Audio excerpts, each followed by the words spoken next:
Assalamualaikum warahmatullahi wabarakatuh. Salam sejahtera bagi kita semua. Selamat siang.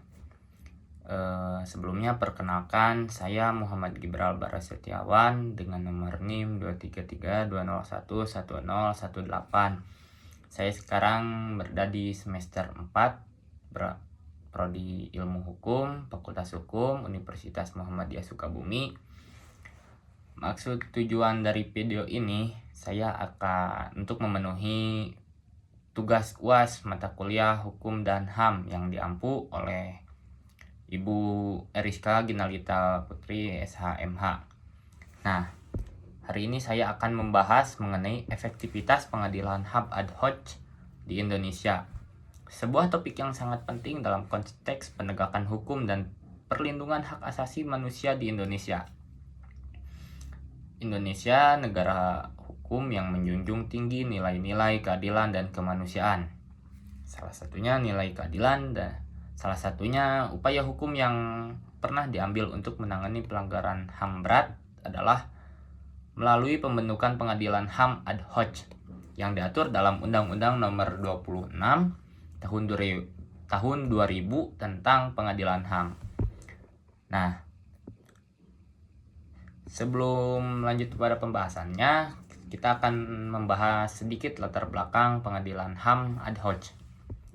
Pengadilan HAM ad hoc dibentuk untuk menangani pelanggaran HAM yang terjadi sebelum Undang-Undang nomor 26 tahun 2000 dan pembentukannya memerlukan persetujuan DPR dan Presiden. Pengadilan ini ditunjukkan untuk mengadili kasus-kasus luar biasa seperti tragedi Timor Timur, tragedi Tanjung Priuk, peristiwa AB Pura, terus kerusuhan Mei tahun 1998, tragedi Semanggi I, Semanggi II, dan lain sebagainya. Nah, tujuan pengadilan HAM ad hoc ini sendiri yang pertama, menegakkan keadilan bagi para korban pelanggaran HAM berat. Yang kedua, memberikan sinyal tegas bahwa negara tidak mentolerir pelanggaran HAM. Yang ketiga, mencegah dan menghentikan budaya impunitas, yaitu ketika pelaku kejahatan negara tidak dihukum. Nah, namun dalam implementasinya, efektivitas pengadilan HAM ad hoc masih sangat dipertanyakan. Beberapa faktor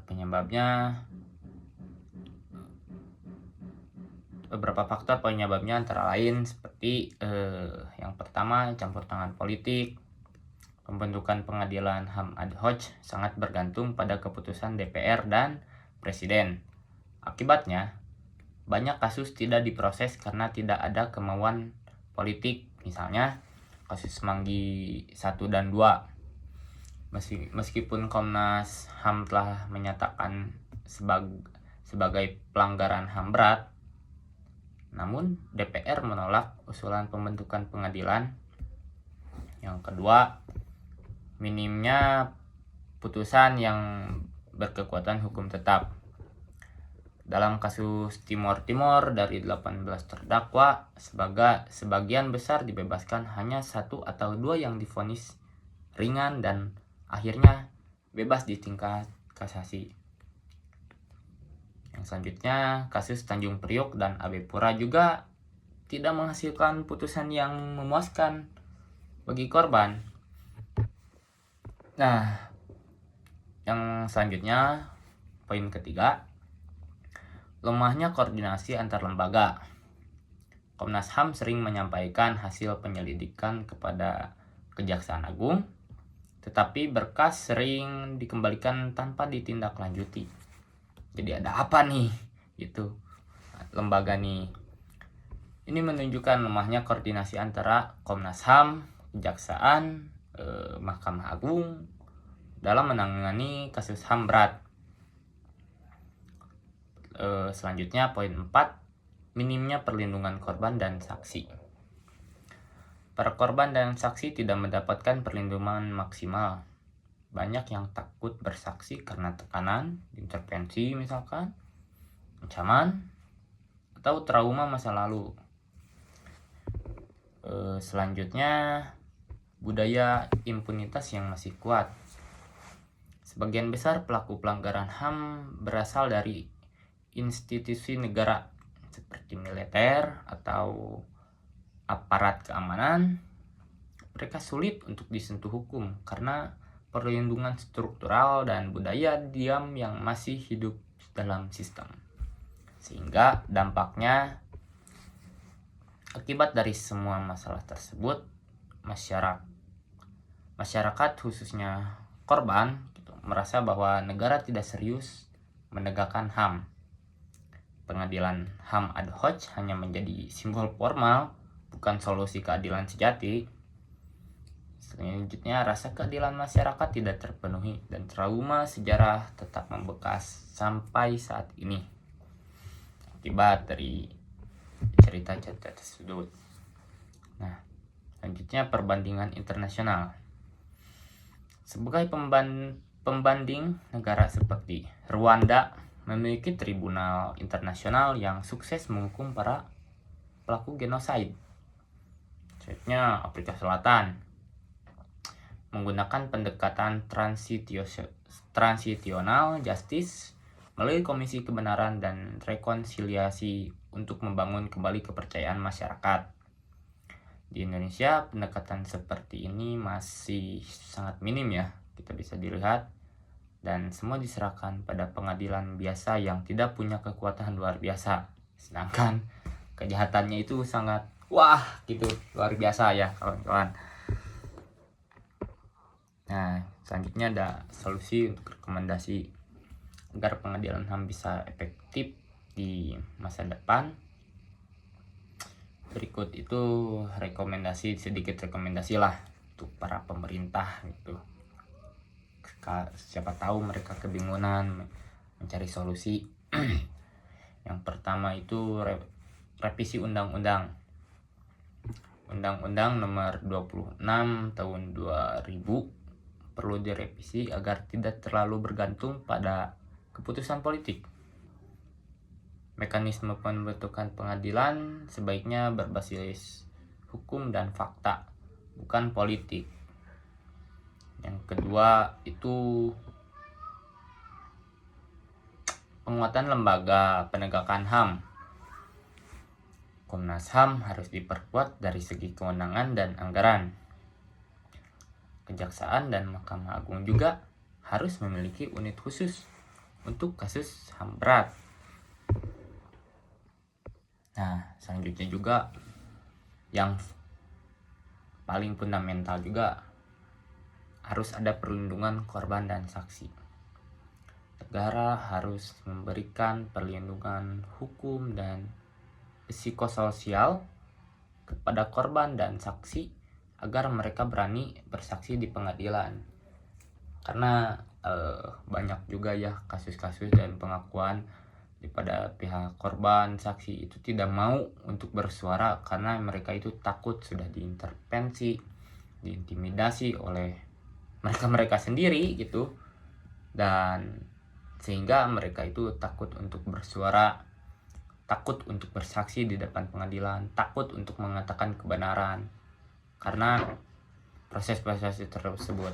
Makanya bagi saya harus benar-benar ada perlindungan korban dan saksi agar senantiasa mereka itu bisa mengatakan kebenaran dan tidak takut. Nah, yang selanjutnya ada alternatif non-yudisial. Jika pengadilan tidak berjalan, negara bisa membentuk misalkan Komisi Kebenaran dan Rekonsiliasi, program reparasi untuk korban, pendidikan HAM dan permintaan maaf secara resmi oleh negara. Nah, semua itu perlu kita lakukan dan kita upayakan agar senantiasa HAM ini ditegakkan dengan sebagaimana mestinya dan seadil-adilnya. tidak semena-menanya, tidak berdasarkan politik. Ini harus dan hukumnya sendiri pun harus memiliki independensinya sendiri. Jangan seperti tadi kan tergantung politik pengadilan HAM ad hoc ini, sehingga apakah dengan tragedi-tragedi yang tadi seperti Timor Semanggi 1, 2, terus nanti Tanjung Priok, apakah mereka mendapatkan keadilan? Tentu tidak. Apakah itu melanggar daripada asas keadilan? Tidak ada rehabilitasi. Dan ini kita harus sadar bahwasanya setiap masyarakat itu harus sadar daripada politiknya sendiri, dan terutama sadar akan hukum, supaya kita itu bisa menjaga diri daripada kesemena-menaan para penguasa. Nah, pada itu mari kita sadari bersama-sama bahwasanya pendidikan itu sangat penting agar kita tidak dibodoh-bodohi, kita juga tidak jadi kita juga tidak takut untuk mengatakan kebenaran. Nah, maka dari itu kita bersama-sama mulai membuka mata, lihat kanan kiri, lihat keluarga kita, lihat sosial kita, apakah mereka mendapatkan keadilan atau tidak. Nah, maka dari itu maka dari itu pentingnya daripada melek hukum itu seperti itu. Bukan kita itu hanya untuk ke profesi saja. Misalkan saya belajar hukum untuk masuk kejaksaan, misalkan saya kuliah hukum untuk menjadi hakim, saya masuk hukum untuk menjadi pengacara. Tetapi bagaimana caranya kita masuk hukum itu untuk kita menjadi manusia? Karena kita lihat saja gitu, banyak kok hakim-hakim, kejaksaan, orang-orang yang pintar hukum, tetapi apakah mereka pantas disebut manusia? Saya kira tidak. Dan mereka pikir mereka pun gagah, mereka memakai seragam, mereka duduk di pengadilan. Saya kira tidak. Mereka gagal untuk gagah. Mereka hanya berlindung dalam baju, mereka hanya berlindung di ketek penguasa. Nah, maka dari itu kawan-kawan, saya harap kita itu bukan hanya mempelajari teori daripada hukumnya sendiri, tetapi kita juga lihat secara prakteknya, secara de facto, apakah sekeliling kita mendapatkan keadilan, apakah sekeliling kita sudah terjamin gitu hak-haknya. Dari itu mari belajar hukum untuk menjadi manusia. Nah, kesimpulan yang dapat saya sampaikan dari seluruh penjelasan tadi, dan dapat disimpulkan bahwa pengadilan HAM ad hoc di Indonesia saat ini belum efektif dalam menjalankan fungsi utamanya. Penyebab utamanya adalah politik hukum yang tertutup, lemahnya institusi, minimnya perlindungan korban, dan budaya impunitas. Diperlukan reformasi sistem hukum serta komitmen negara untuk tidak hanya bicara keadilan, tapi juga menegakkannya secara nyata. Sebagai penutup, saya ingin mengutip salah satu kalimat ya. Keadilan yang tertunda adalah keadilan yang ditolak. Jika kita tidak membela korban HAM hari ini, maka kita sedang membiarkan pelanggaran itu terjadi lagi di masa depan. Dan kalau menurut Tan Malaka itu, hal yang paling menjijikan daripada orang berpendidikan adalah ketika dia tidak berani mengatakan kebenaran. Terima kasih atas perhatiannya. Saya Muhammad Kiprabala Setiawan. Mohon maaf jika ada kesalahan maupun kata atau tindakan. Semoga dapat bermanfaat. Semoga kalian bisa memetik daripada sebuah kebaikan dari video ini. Terima kasih atas perhatiannya. Assalamualaikum warahmatullahi wabarakatuh.